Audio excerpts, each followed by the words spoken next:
So hi friends, welcome to our channel. Friends, మనకి 10th intermediate క్వాలిఫికేషన్తో apply చేసుకునే విధంగా income tax డిపార్ట్మెంట్లో ఖాళీగా ఉన్నటువంటి పర్మనెంట్ అసిస్టెంట్ ఉద్యోగులకి సంబంధించి ఈ యొక్క రిక్రూట్మెంట్ నోటిఫికేషన్ అనేది రిలీజ్ చేయడం జరిగింది. ఈ యొక్క పోస్టులకి సెలెక్ట్ అయినటువంటి క్యాండిడేట్స్కి మంత్లీ వచ్చరికి 50,000 వరకు కూడా శాలరీ అనేది రావడం జరుగుతుంది. ఎలాంటి ఎగ్జామినేషన్ కానీ ఎలాంటి అప్లికేషన్ ఫీజు అనేది కూడా మనం పే చేయాల్సినటువంటి అవసరం అయితే లేదు. ఈ విధంగా ఈ యొక్క నోటిఫికేషన్కి సంబంధించి కంప్లీట్ డీటెయిల్స్ అన్నిటిని కూడా ఈ యొక్క వీడియోలో డిస్కస్ అయితే చేద్దాం. సో ఎవరు కూడా స్కిప్ అయితే చేయదు గైస్. ఫస్ట్ టైం మన ఛానల్ని విజిట్ చేస్తున్నట్లయితే కనుక సబ్స్క్రైబ్ అయితే చేసుకొని బెల్ ఐకాన్ కూడా యాక్టివేట్ చేసి పెట్టుకోండి. ఇంకా ఎవరైనా వీడియోని లైక్ చేయనట్లయితే కనుక డెఫినెట్గా వీడియోని లైక్ చేసేటువంటి ప్రయత్నం అయితే చేయండి guys. Okay, let's start the video. First of all ఈ యొక్క పోస్టులకి సంబంధించి ఇంపార్టెంట్ డేట్స్ విషయానికి వచ్చేట్లయితే కనుక ఆల్రెడీ మనకి అప్లికేషన్ ప్రాసెస్ అనేది స్టార్ట్ కావడం జరిగింది. ఇక లాస్ట్ డేట్ విషయానికి వచ్చేట్లయితే కనుక April 5th వరకు కూడా ఈ యొక్క రిక్రూట్మెంట్కి ఆన్లైన్లో అప్లికేషన్స్ అనేవి సబ్మిట్ అయితే చేసుకోవాల్సి అయితే ఉంటుంది. సో ఇక పోస్టులకి సంబంధించి అప్లై లింక్స్ అన్నిటిని కూడా వీడియో డిస్క్రిప్షన్లోను కామెంట్ సెక్షన్లో అయితే ప్రొవైడ్ అయితే చేస్తాను గైస్. సో వేకెన్సీస్కి సంబంధించిన డీటెయిల్స్ కనుక చూసుకున్నట్లయితే కనుక ఈ యొక్క నోటిఫికేషన్ ద్వారా మనకి టోటల్గా 3 డిఫరెంట్ టైప్స్ ఆఫ్ వేకెన్సీస్ని రిక్రూట్మెంట్ అనేది చేయడం జరుగుతుంది.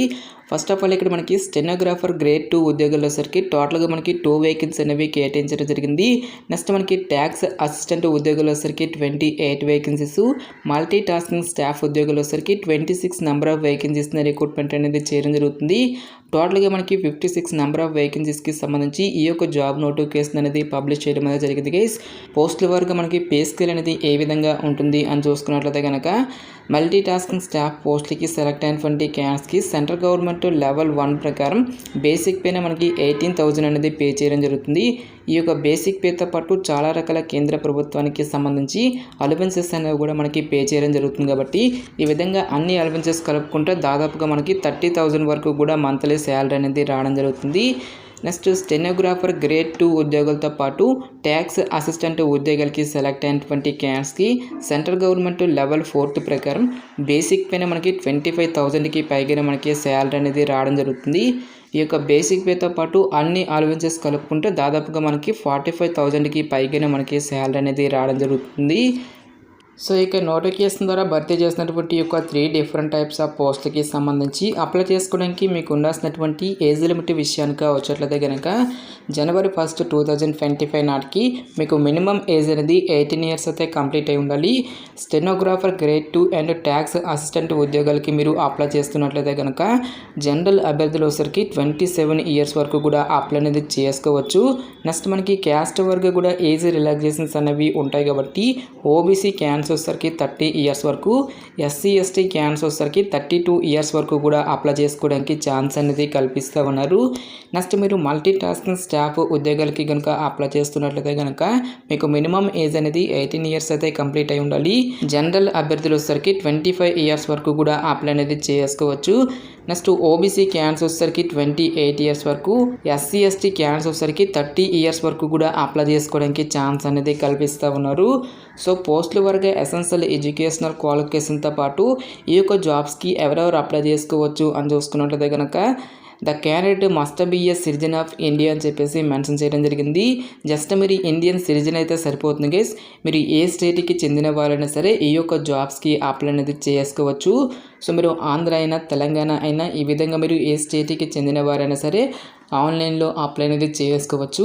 నెక్స్ట్ ఎసెన్షియల్ ఎడ్యుకేషనల్ క్వాలిఫికేషన్ విద్యా అర్హత విషయానికి వచ్చేట్లయితే కనుక మల్టీ టాస్కింగ్ స్టాఫ్ ఉద్యోగాలకు వచ్చరికి ఓన్లీ మీరు 10th క్లాస్ అనేది పాస్ అయితే సరిపోతుంది గైస్. ఈ యొక్క జాబ్స్కి మనము అప్లై అనేది చేసుకోవచ్చు. నెక్స్ట్ స్టెనోగ్రాఫర్ గ్రేడ్ 2 ఉద్యోగాలకు వచ్చరికి 12th class it's equivalent qualification అని చెప్పేసి ఇవ్వడం జరిగింది.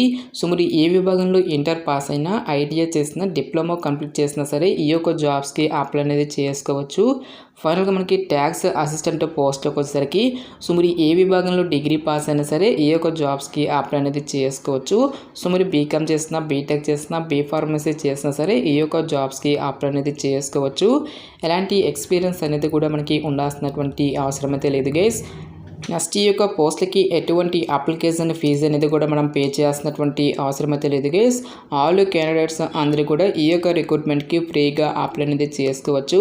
ఎటువంటి సింగిల్ రూపీ అనేది కూడా మనం పే చేయాల్సినటువంటి అవసరం అయితే లేదు. నెక్స్ట్ ఈ యొక్క పోస్ట్లకి సంబంధించి సెలక్షన్ ప్రాసెస్ అనేది ఏ విధంగా ఉంటుంది అని చూసుకున్నట్లయితే కనుక సో ఎటువంటి రిటర్న్ టెస్ట్లు అంటూ కూడా మనకి ఏమి కూడా కండక్ట్ అయితే చేయరు గైస్. స్టెనోగ్రాఫర్ గ్రేడ్ 2 ఉద్యోగాలకు వచ్చేసరికి స్టెనోగ్రఫీకి సంబంధించి మనకి స్కిల్ టెస్ట్ అనేది కండక్ట్ చేయడం జరుగుతుంది.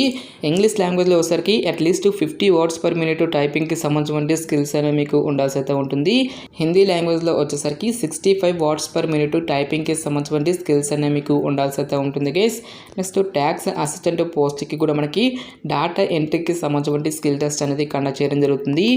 మినిమం 8000 కీ డిప్రెషన్ పర్ అవర్కి సంబంధించి టైపింగ్కి సంబంధించిన స్కిల్స్ అనేవి కూడా మీకు ఉండాల్సి అయితే ఉంటుంది గైస్. నెక్స్ట్ ఈ యొక్క పోస్ట్లకి సంబంధించి మనకి చాలా తక్కువ కాంపిటీషన్ అనేది ఉంటుంది గైస్. ఎందుకంటే మనకి ఈ యొక్క పోస్ట్లకి అందరూ కూడా అప్లై చేసుకోవడానికి ఛాన్స్ అనేది లేదు. సో నోటిఫికేషన్లో ఇక్కడ ఇచ్చేటువంటి 17 డిఫరెంట్ టైప్స్ ఆఫ్ స్పోర్ట్స్ అని మనకి ఇవ్వడం జరిగింది. సో ఇక్కడ ఇచ్చేటువంటి ఈ యొక్క స్పోర్ట్స్కి సంబంధించిన దాంట్లో ఎవరికైతే స్పోర్ట్స్కి సంబంధించిన సర్టిఫికేట్ అనేది ఉంటుందో వాళ్ళు మాత్రమే ఈ యొక్క జాబ్స్కి అప్లై చేసుకోవాల్సి అయితే ఉంటుంది. సో ఇక్కడ మనకి స్పోర్ట్స్ అనేవి ఇవ్వడం జరిగింది.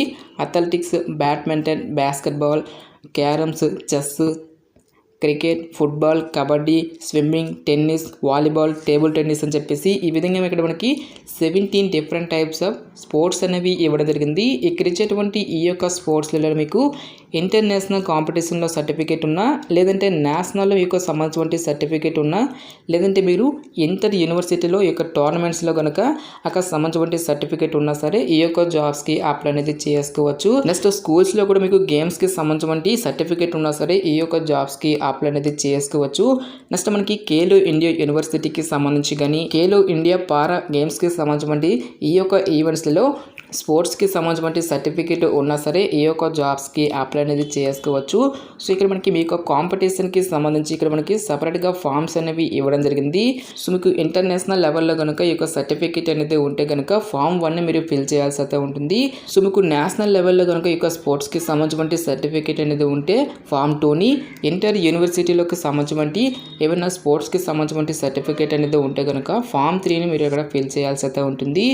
సో ఇక్కడ మనకి ఆన్లైన్ అప్లికేషన్ ప్రాసెస్లో ఏ సర్టిఫికేట్స్ అనేవి అప్లోడ్ చేయాలి అనేటువంటి డీటెయిల్స్ని కూడా మనకి ఇక్కడ నోటిఫికేషన్లో ఇవ్వడం జరిగింది.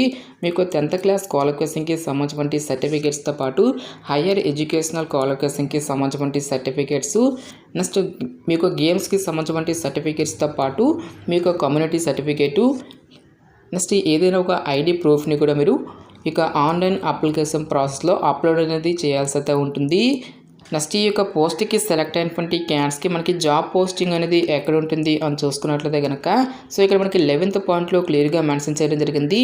The selected candidates will be posted in Andhra Pradesh and Telangana region only అని చెప్పేసి ఇవ్వడం జరిగింది.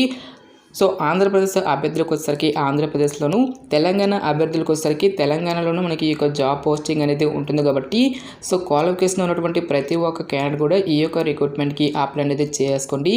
సో ఈ యొక్క జాబ్ నోటిఫికేషన్ అనేది మనకి అఫీషియల్గా గవర్నమెంట్ ఆఫ్ ఇండియా కింద పనిచేస్తున్నటువంటి office of the principal chief commissioner of income tax department నుంచి ఈ యొక్క జాబ్ నోటిఫికేషన్ అనేది రిలీజ్ చేయడం జరిగింది. సో ఇంట్రెస్ట్ ఎలిజిబుల్ క్యాండిడేట్స్ డెఫినెట్గా ఈ యొక్క ఆపర్చునిటీని యూటిలైజ్ అయితే చేసుకోండి. నెక్స్ట్ ఈ యొక్క నోటిఫికేషన్కి సంబంధించిన లింక్స్ అన్నిటినీ కూడా వీడియో డిస్క్రిప్షన్లో కామెంట్ సెక్షన్ అయితే ప్రొవైడ్ అయితే చేస్తాను గైస్. ఇంకా ఈ యొక్క నోటిఫికేషన్కి సంబంధించి మీకు ఎటువంటి డౌట్స్ వచ్చినా సరే నాకు కామెంట్ సెక్షన్లో కామెంట్ అయితే చేయండి. ఎటువంటి మరిన్ని జాబ్ అప్డేట్స్ కోసం మన ఛానల్ని సబ్స్క్రైబ్ చేసుకుని బెల్ ఐకాన్ కూడా యాక్టివేట్ చేసి పెట్టుకోండి. సో ఇది ఫ్రెండ్స్ ఇవాల్టి వీడియో. రేపు మరొక మంచి జాబ్ అప్డేట్తో మళ్ళీ మీ ముందుకు రావడం జరుగుతుంది. Thanks for watching this video.